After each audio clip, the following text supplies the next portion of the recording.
Two updates from Fabrizio Romano this morning, as well as one from The Athletic. Now, the one from The Athletic actually came out a few days ago, but I completely missed it. And it's pretty big news. Tomas Soucek has signed a new contract with West Ham United. Now, I think this is good news. We're going to talk about the Soucek contract and what it means, not necessarily for Soucek, but more for West Ham. And I think this is why I'm feeling pretty positive this morning. Warning, I'm feeling pretty positive. But anyway, let's go back to what Fabrizio Romano is tweeting. Last night he put up a transfer update regarding Borges. No, not that one. He's gone to Ajax. We have missed out on that one. This is Borges the second. Borges II. Says West Ham and Everton are interested in Porto winger Goncalo Borges as deal for final days of the transfer window. 2001 born winger. That makes you feel old, doesn't it? I was feeling positive this morning. I still am. But when I read that he was born in 2001, that makes me feel a little bit old. Attracted interest as could be on the move. Now, Gonzo's covered it in his video, but I'll be honest with you, never heard of him. Until I seen Fabrizio Romano link us to him, I'd never heard of this guy, and I still know nothing about him. I haven't gone and searched him on YouTube. I know zilch. My knowledge on him, I only know one thing about him. He's born in 2001, well, no, two, maybe three. Born in 2001, so I feel old. He plays for Porto, and he's a winger. That's all I know. It's because of the tweet. But if you know anything about him, please do get involved in the comments. As always, it's interesting to read what you guys think, especially on players I've never heard of. I use you subscribers as extracting information from you. I steal your knowledge. I say steal. I read what you have to say about this player, and I base my excitement off you. A lot of people are getting excited about Mavropanos. It's getting me a little bit excited, truth be told. So anyway, there you go. Borges, Goncalo Borges. We're being linked to him. But his other tweet, which is more important, and this is getting me excited. This is the one where I'm thinking, hello, come on then.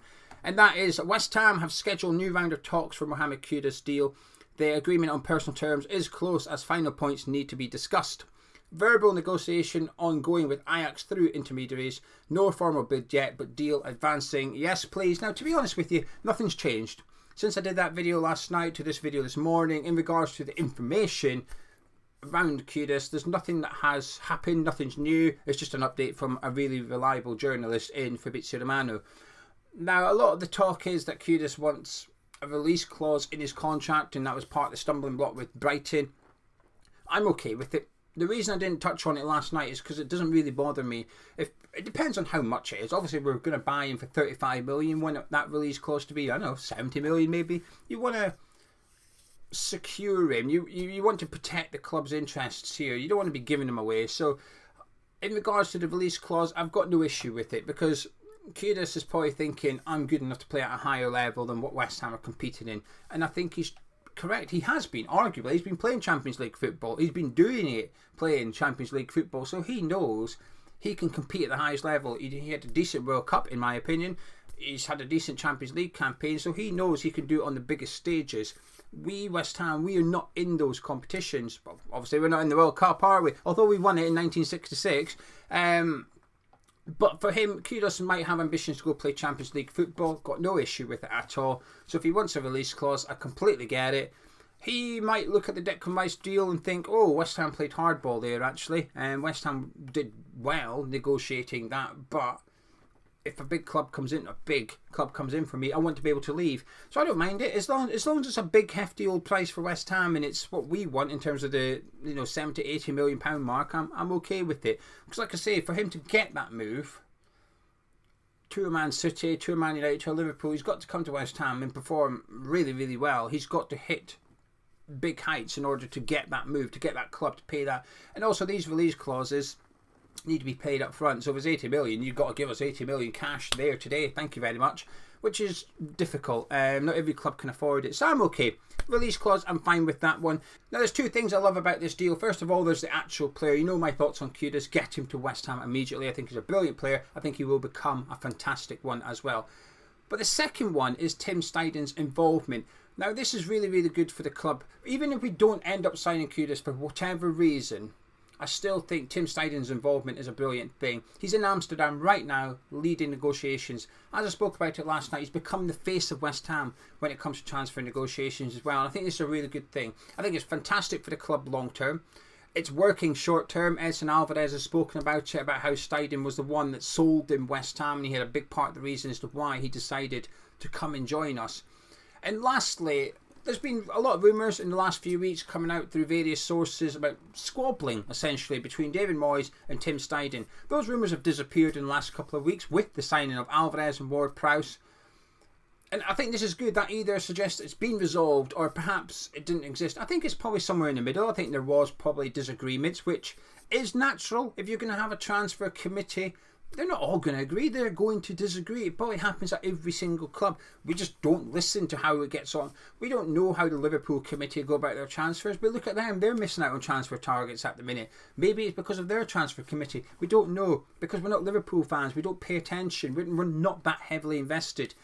So there is always going to be disagreements. David Moyes is going to prefer different signings to Mark Noble, who's going to prefer different signings to Tim Steidten, who's going to prefer different signings to David Sullivan. You get my point. And then you throw Rob Newman in. Regardless, this would suggest, this advancing of transfers suggests there's been a compromise or they're now on the same hymn sheet. So I do think there has been disagreements. I think it probably has been blown out of proportion a little bit by everybody involved. We probably don't help creating videos about it, but like I said, we don't create the stories. We just use what the journalists are saying as our content and we discuss it. But one thing myself and Gonzo have been quite united on, which is we feel like Moyes has been thrown under the bus a little bit by David Sullivan. And this is where the Tomas Soucek contract extension is a really good thing as well. We'll get on to that. Before we do, this video is sponsored by HelloFresh. Now, I've got a little confession. I cheated last week. Last week we had guests round. I didn't know what to make, so I used one of our HelloFresh recipes, and you know what? It was banging. It was absolutely brilliant, to be honest with you. I made this, the peri peri honey and lime chicken skewers. There you go. And you know the best of all? I didn't tell them I used HelloFresh. I pretended it was my own recipe. I pretended I knew what I was doing in the kitchen, but allowed me to spend time with the guests a little bit more, because on HelloFresh you go on, you order your food, the box rocks up with all the ingredients you need, with recipes, which is really simple to follow, and it's really good food. I've yet to have a bad one, actually, and I'm trying new things every single time. I have never made honey and lime chicken skewers before. I might make them again in future because they were actually really nice. But the guests loved them, so the guests think I'm pretty good in the kitchen. But do you know what? Another confession. I'm quite like cooking. Some of you guys have been watching Hammer's Chat for 8 years. First of all, sorry, and second of all, thank you. It's been a hard slog for you, right? But I quite enjoy cooking. I'm not too bad at it either, if I'm honest with you. But you don't need to be good in the kitchen in order to whiz up meals like that, because like I said, the recipes from HelloFresh are dead simple. You choose what you want. Gonzo loves it for the kids as well, because I think he just cooks spaghetti bolognese every week. Pizza on a Monday, bolognese on a Tuesday, burgers on Wednesday. Yeah, HelloFresh mixes that up. You go on, there's recipes you've never heard of, but you know you're going to like. You start drooling when you're cooking which meals you want. But anyway, here at Hammer's Chat, we've got a deal for you. Tim Steidten's in Amsterdam working on deals. We at Hammer's Chat have got a deal of our own for you, which is on HelloFresh. It gives you 60% off your first box, 25% off your next 2 boxes, plus free gifts. In order to grab that deal, you can scan the QR code which is on your screen. Just point your camera at it on your phone, tap the QR code, it'll lead you to the HelloFresh website with the offer activated. Or you can go in the description below, you can use the link there. Or lastly, go onto the website yourself and use the code HAMMERS2023 with the digits, so HAMMERS2023, and you will get that offer. Thank you very much to anyone that joins up. You won't regret it, and I recommend the honey and lime chicken skewers. Now back to talking about West Ham United. So the Tim Steidten thing, David Moyes thing, it feels like, well, we are doing business. We've done Alvarez and James Ward-Prowse, and I'm feeling really positive about them, actually. I'm really happy with the Alvarez one. I'm becoming happier with the James Ward-Prowse one, because Moyes has spoken about his leadership qualities. We haven't got Maguire, so I assume Ward-Prowse is going to become the West Ham captain. But that's 2 midfielders. This is what we wanted. When Rice saw we needed 2 midfielders, we wanted a defensive midfielder, someone that perhaps was a bit better in possession than the defensive midfielder. And I think we've got that. Is Ward-Prowse the best player we were linked to in possession of the ball? No. But what he does do is carry a threat at set pieces. We get a free kick 25 yards out now, we're going to get excited. Dimitri Payet levels of excitement that we're going to score a goal. We get corners. We know we've got one of the best delivery people swinging the ball in from corners. Indirect free kicks from distance. We know we've got Ward-Prowse hitting them. So we can get excited at set pieces now. Kudus would be fantastic. Mavropanos, like I said, I don't know loads about him, but you lot have started to get me a bit excited. But I'm excited now that Tim Steidten is heavily involved in these negotiations. Like I said, he's currently in Amsterdam working on this. But the big news from the Athletic was that Tomas Soucek signed a new deal. Now, for 1 second, put your thoughts on Soucek to one side, okay? Because I know a lot of people say, well, this isn't good news. I get it, okay? Just put your thoughts on Soucek to one side. Let's call him player A, okay? Soucek is now player A, Bowen is player B. There was a rumour a couple of weeks ago, 3 weeks ago, I can't remember, and I hated it, and that was that Bowen and Soucek are unhappy with the management. They're unlikely to sign a new contract with the current management team in place. You remember it, that rumour. I hated it because it's such a private thing, and there's only certain people at the club that have that information to hand, and it got leaked. It got leaked through Sean Whetstone, and I absolutely hate it. Like I said, and let me reiterate, I'm not disputing that Sean made this. I'm not saying Sean made it up. I think Sean was told that by someone at the club, and I'll say I think it was David Sullivan. I'd imagine it was David Sullivan that passed that information on for whatever reason. Maybe he was struggling to get this contract signed with these players, and he thought, right, time to throw the players under the bus. The club have got form for this. The club did it before David Moyes. This isn't a new thing under David Moyes. This has happened for years under David Sullivan. Years.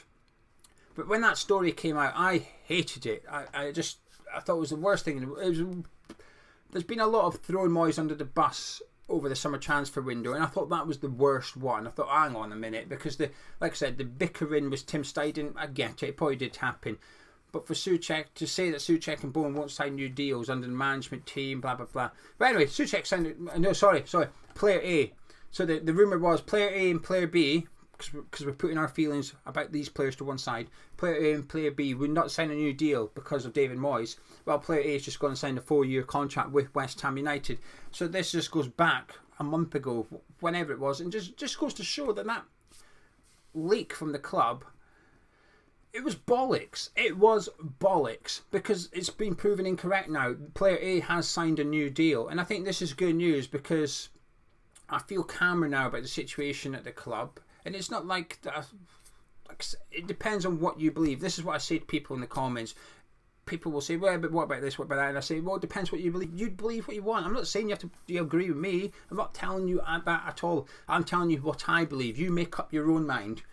But when that rumour came out, I didn't believe it. I struggled to believe it. I still think player B will sign a new contract as well. But what it does do, it just proves that leak was complete bollocks, and it was just there to make Moyes look worse. And they don't need to do that.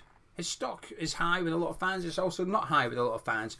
They didn't need to make up stories. He's done enough, as Gonza keeps saying, he's done enough wrong without making stuff up. So anyway, Soucek signed a new contract. That story's bollocks, and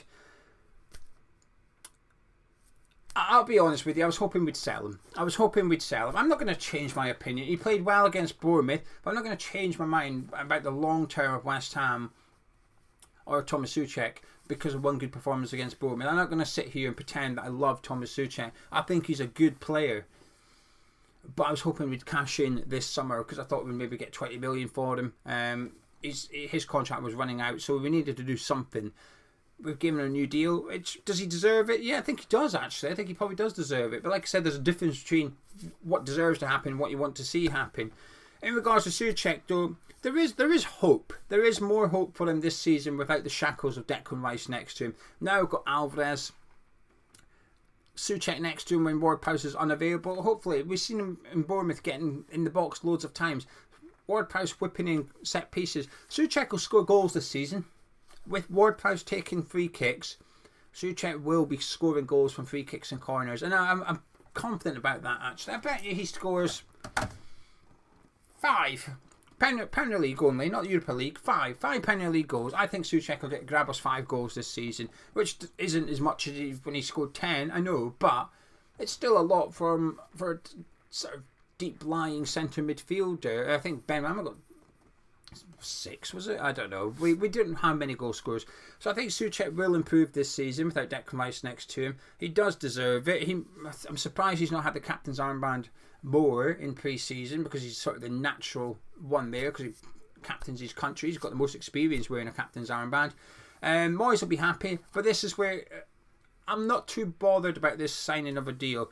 Signing Maguire, I'm thinking, well, hang on a minute, what's happening? We've got a manager of 1 year to go. This is a 4-year contract investment into someone to play under the current manager.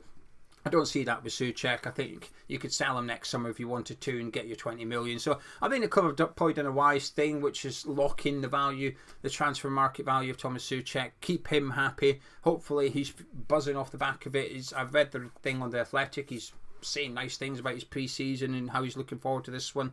So yeah, it's good news. I think it's good. I think Tomas Soucek signing a new deal is good news. Tim Steidten being in Amsterdam is really good news. Like possibly Kudus getting closer is incredibly good news. So yeah, I'm feeling good today. Anyway, I'm going to shut up now and disappear. If you've enjoyed this video, please do drop a like on it. Subscribe if you're new to Hammers Chat, and if you fancy grabbing that HelloFresh deal, links in the description below. But until then, catch up with you in a bit.